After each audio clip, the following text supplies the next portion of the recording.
Hello and welcome to another episode of Talking About Rock, sponsored by School of Rock, Rochester, New York. They're taking pre-enrollment now at 585-400-7625, or you can visit them at their kiosk location at the Eastview Mall in Victor, New York.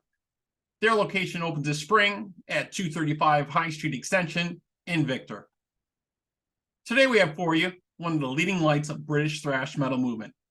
They had music videos which all had regular airtime on MTV's Headbangers Ball, gaining global notoriety. Hailing from Northwest England, XENTRIX was formed in 1985 by guitar player Chris Astley. After numerous changes to the lineup, XENTRIX signed to Roadrunner Records and entered the studio to record their first album, Shattered Existence. Additional releases followed, with Ghostbusters in 1990, For Whose Advantage in 1990, Dilute to Taste in 91, The Order of Chaos in 92, Kin in 92, and Scourge in 1996. They released their comeback album, Bury the Pain, in 2019, with production from Andy Sneap and mastering by Russ Russell.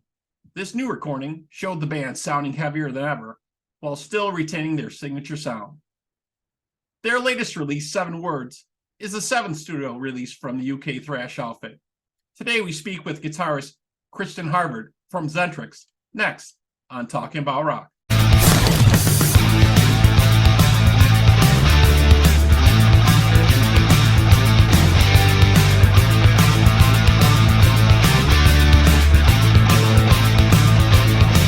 Okay, we have Kristian Havard from XENTRIX with us. Hello, Kristian. Welcome to the show, man. How's it going?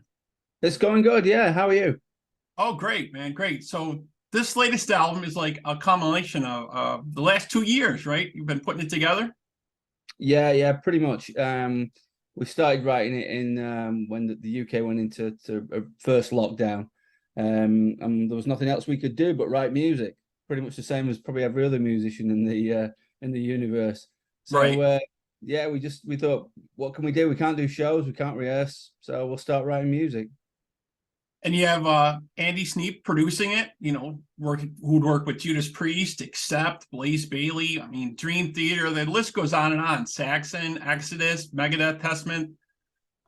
This guy is a phenomenal producer for all these bands. Yeah, well, we've known Andy since about 1988. So we went out with his band. One of our first tours we did, we went out with Sabbath.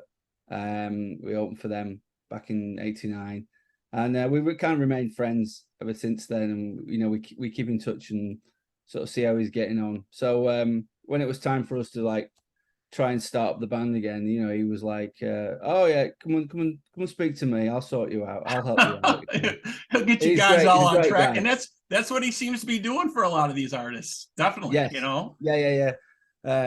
So like when he got Accept back together, I have a video production company, so I went and did like an EPK for Accept, and it's just, you could just see how Andy was so excited about getting Accept back together and recording, and it's kind of the thing he likes doing. He likes getting some of ththese bands back and getting them sounding how he thinks they should sound, and that's why one of the reasons, if I had the choice, Andy's a friend, so he's like, it was an easy choice for us, but if I didn't know him, he'd be my number one choice, you know what I mean? Because he's such a great guy.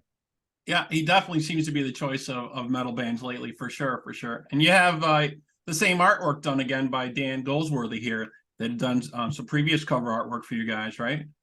Yeah, well, it's a similar deal with Dan, really, because we kind of got in contact with Dan through Andy. Because when Andy was doing his band Hell, Dan was doing artwork for them. And I said to Andy, "Who does your artwork?" He said, "Oh, it's this guy Dan. You should give him a shout."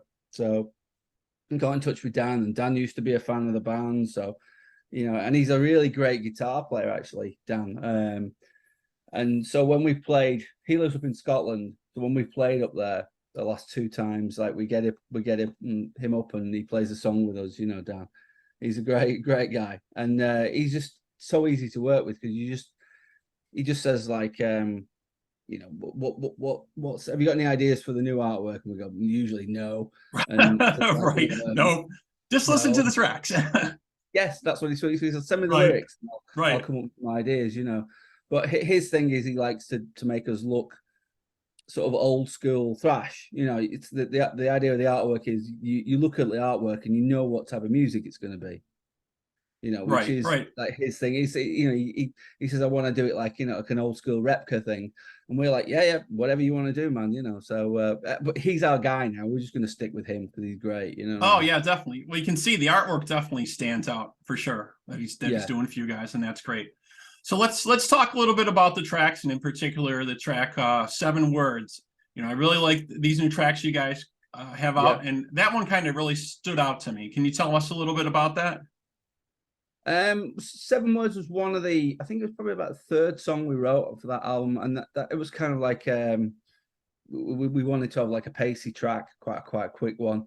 So the music was written we always start off with the riffs and the music, and then this time Jay, who's our vocalist, he wanted to, you know, he says, I've got a lot of words, I want to write words for this.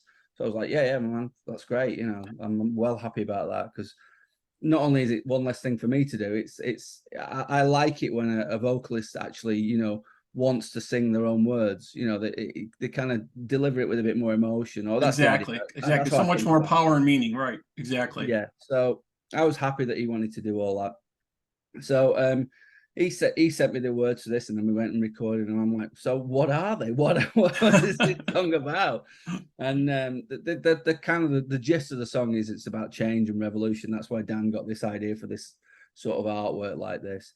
But he picked up on 7 being this, like, it's kind of a mythical thing in sort of all sorts of spirituality and religion. It's you know, obviously the 7th son of a 7th son and all that. You know? So it's got this 7's got like a big so that's what Jay lashed onto that, and he just wrote 7 in that song. That he's tried to make as many 7-word lines in there as he could get in, but the ones that are getting are the No Love Lost, Bring Me the Chaos. And then there's another one as well, which I can't remember because I didn't write it, but I can't think what it is. It's The End of This Has Just Begun. That's it. But yeah, that's kind of like the basis on those words. If you want an in-depth, you probably have to ask him, because he doesn't like to let us know too much about like the meaning. I've asked him to write me some, you know, cheat sheets for interviews. Right. And they're really like one-line things that he's just written, you know. I'm like, okay, fair enough. He's leaving it up to you to talk about. Yeah, which I kind of like. I like that as well. You know, I like it when people don't give away too much about the lyrics and let people sort of make their own minds up about how they interpret them, and you know. Definitely, yeah, because I mean, it can mean different things to different people, right? Exactly. You know, and you know, that's kind of cool in a way. So, yeah, definitely. So I really like the tracks, and let's check out this track real quick here, and we'll take a quick pause, and we'll be right back here with Kristian Havard from XENTRIX on Talking About Rock.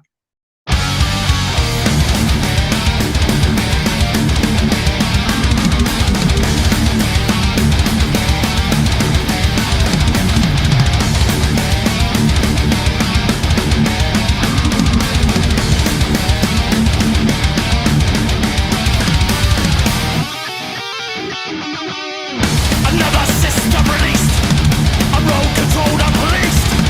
The latest message complete with the next move.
Okay, we're back here on Talking About Rock. Just checked out the track here for 7 Words. Excellent stuff. Really like it. So you guys are just coming back. You finished, 13 dates on the Headbangers Ball Europe tour, right? With Violence, Whiplash, and Artillery, right? Yeah, it was great fun. It was. I mean, we don't know any of those guys. Well, we do now, but we didn't when we first started out. And yeah, everybody got on really well. The guys in Violence, we ended up sharing a buzz with those guys, and like we got on like a house on fire. And as well with the guys in Whiplash and Artillery, it was kind of a real sort of tight knit sort of tour around Europe. Everybody sort of helped out and helped each other, and even though Artillery were going on first, there was no like real sort of like hierarchy. Everybody was like helping each other out. We all shared things and we all shared gear and whatever dressing room and beer was going around. That makes everything a lot easier, definitely, right? Thankfully, we didn't share too many like diseases. Everyone seemed to maintain like disease level 3, so distancing and stuff. So yeah, right, because that can be difficult for sure with all this stuff. It's still hanging on a little bit. Let's hope we're about done with all that at this point, though. Well, But the one question I like to ask, because it's the music and the following in Europe is so different from the U.S., right? How would you say like the U.S. audiences compare like on these metal shows and like to Europe? I'm sure it's totally different there. They really seem to be behind it a lot more. Well, do you know what? I have no idea because we've never been to the US. Oh, you haven't played US yet? Okay. No. I thought you had some dates previously, maybe years back. Okay. No idea. I mean, it's something that we obviously love to do, and we're still keeping our fingers crossed that something happens and we get the chance to go over. But so far, no, it hasn't happened for us to come over there, which is a sad old thing. Well, there's so many bands coming back. There's so many 80s bands coming back. There's so many metal bands coming back, from all over the place. There's new tours starting all the time. I know next year KK's Priest is going to be starting a tour. Just one of many. Queensryche is starting their headlining tour. So it's definitely getting bigger over in the US again. We're starting to see that. What I start to hear sometimes is actually the tour's having problems finding venues at this point. It's not in some places because they're booking out to 23 and 24 at this point in certain things, and I think they got the new Crew and Def Leppard tour coming around and doing that again. But I've heard that is like another issue that's been popping up for people as well. So yeah, hopefully we can see you guys do some dates in the US. I think that would be great. I think people would love that for sure. I mean, I can envisage us maybe starting off by getting like one of these cruises or something like that, or a festival, you know what I mean? Maybe getting one of those things first. But even that would be nice to do, I know we have friends in the other UK thrash band Onslaught, and they've been over a couple of times recently. So, hopefully that there'll be some inroads made with those guys, and maybe we'll get on as well. You never know. Yeah, that's true. Yeah, and there's all kinds of festivals, that go on. That you brought up too. There's all stuff in Florida. I think there's some stuff in Texas, and they're just starting to pop up all over the place. And the cruises are huge for all the different bands as well, for sure. Yes, for sure. So one other quick thing I wanted to ask you about is I always ask guitar players about like the gear they like. If they have something certain that they like or that they change or that maybe they're still looking for that certain item for their gear or for that sound, have you always stuck with what you have, or you kind of look around and see what different things are out? Oh, I'm terrible for changing stuff. I change all the time. I'm one of these people that loves gear, and I'm constantly like, searching through the magazines and the websites and getting new things all the time. The thing that I've stayed with recently, I mean, I think I've had it for maybe 9 years now, is my Kemper. I really like my Kemper, mainly because I can take it with me anywhere. I have a garage full of Mesa Boogie stuff that hasn't really been turned on for quite some time. Yeah, that was the name for a while, right? Everybody had the Mesa Boogie stuff. Yeah. I mean, the cabs get used all the time. The cabs are amazing. They're like, rock solid. They weigh so much though. They're so heavy. My guitars, I've got quite a few Jackson guitars. I'm endorsed by them now, so I've got a couple of the Japanese ones that that I got for this tour. I got two the same. This is my black one. Oh, nice. It's really Yeah. nice. It's like, even though it looks quite sort of basic, because I mean, Jackson do like a range of guitars, and you can get you can probably get a guitar that looks pretty much like that for about $200. You know, so this wasn't $200, but you Right. know what I mean. You're not going to have the sound and the feel. Yeah, the build quality is fantastic, and the you know, like I say, the playability and the sound is brilliant. So I've got two of these, white one and a black one. And my other favorite thing is I've got is my Enki case. Those things are brilliant, which is a guitar case that you can get two guitars into. Oh, It's made nice. by an American firm called Enki. And I think they started off making, you know, or they still make them, you know, like cases for bows, Right. hunting bow things, the big things. And then obviously they thought, oh, hang on, we can probably get two guitars in these. Let's sell them as guitar cases as Right. well. That's an interesting idea. Yeah. How is that when you have two in there? Is it difficult to move it, or is it just a lot easier and quicker? Yeah, well, it's easier and quicker, but the brilliant thing for us is because we do quite a bit of flying, it goes as one piece of luggage. So you can take two guitars as one piece of luggage. So you're kind of saving money, you know what I mean, on flights. It's really, really cool idea. And I mean, on this tour we just did, like, literally everyone had these Enki cases. So it was a good job we all had stickers on them and stuff, because they were like, you know, they all look the same. All look the same, yeah, when you're flying, yeah. Like, and really whatever nice. saves you a piece of luggage on a flight nowadays, believe me, I totally know that. It's crazy priced on stuff, right? Yeah, definitely. So yeah, those are my favorite things at the minute. The Kemper's amazing because you can just get it to do pretty much whatever you want, you know.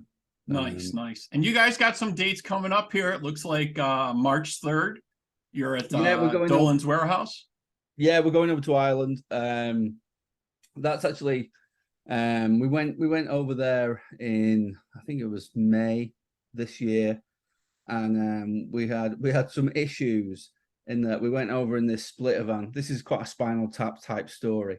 Okay. We went over in this splitter van, and it was fine one day, and then the next day the back door wouldn't unlock, and we were like, oh well, okay. So we called out, like, the AA, the RAC, and the IA people came out, and they started taking bits off the van and stuff. And all your gear's in there, I assume, right? Yeah. Yeah, we couldn't get at it, but we were at the show, but we couldn't get the gear out. And in the end, to cut a long story short, we couldn't do the gig, and we couldn't get in. Even the locksmith guys couldn't open that door. No, we ended up. It was a big chisel. The next day, I ended up opening the van, but it was like, so we're going back there. So we're going, and we've added another show. So we're getting to go back to Dublin to play it's one of our favorite places to play, actually, in Ireland. They're great. There's some really great shows we've had over there. Was it a rental vehicle or something you had that you were transporting the gear with? I suppose you're not going back to them again anytime soon. No. Oh, wow. Well, I think we kind of bent that van as well, trying to get in it as well. So I don't think they'll have us back. But yeah, so yeah, we got that, and we've got a hometown gig, and some other stuff that's coming in as well. So yeah, there's stuff happening for us. It seems to be still quite a lot of COVID hangover stuff, though. A lot of the festivals are still booked. They've been booked for 2 years because of the COVID. You know, they're just trying to catch right. They're trying to start up now or have new dates. Yeah. Right? You know, so we'll see. I think there's some stuff in the pipeline that I think once we get the end of this year out of the way, then hopefully there'll be some more news coming our way. Right. And have you guys started writing for the next album yet at all? Little bit here and there, or not just yet? We've got some bits, yeah. In fact, our singer was on about that the other day. So when are we starting properly writing for the next one? I was like, we haven't even got the new one out yet. I haven't even held it in my hand yet. And you're talking about writing another one. Hopefully we'll get a bit of mileage out of this one, though, you know, because we only got to play with Bury the Pain. We only got to play about 5 shows on the back of that record. Okay. Because COVID kicked in. That's when it hit, you know, right? Yeah. So it feels like we didn't really get a chance to sort of promote that. So hopefully we'll get a bit more mileage out of this one. You know, we'll see. Well, it's definitely a great album. And folks out there, you definitely want to check it out. 7 Words from XENTRIX. It's out now. Definitely check that out. I think it's available on all the streaming services as well if you want to check it out. Is. Excellent. So folks want to know more about you. Where should they check out XENTRIX? Should they check out your website or Facebook or? Yeah, any of those. If you just type it into Google, it's a stupid enough word. There's only pretty much us that have got it. Apart from, I think there's a type of hockey stick, some skis, an automobile sub bass, and there's an animation studio in India. If any fans of Rick and Morty, if you look at the credits, oh yeah, right, if you look at the credits on that, it's not this not the newest season, and I can't remember. It's either season 2 or 3. It comes up XENTRIX Studios. Oh really? Yeah. Check it out. Okay, I have to check that out. But definitely XENTRIX, the thrash metal band. That's what we're looking for. Yeah, if you type in, it's xentrix.co.uk is our website, but if you just type XENTRIX into Google, we come up pretty much top of the ranking. So excellent. Kristian, thank you so much for speaking with us today. I really appreciate it. No problem. Thanks for your time. Yeah, and if you folks out there want to know more about us, you have questions or comments, please feel free to email us at talkingaboutrock@gmail.com. You can like us and follow us on Facebook, Instagram, and Twitter, and check out all our shows on our YouTube channel, and the audio is available on all the streaming services. Kristian, again, thanks, man. Appreciate it. Thanks a lot. See you now. Have a good day.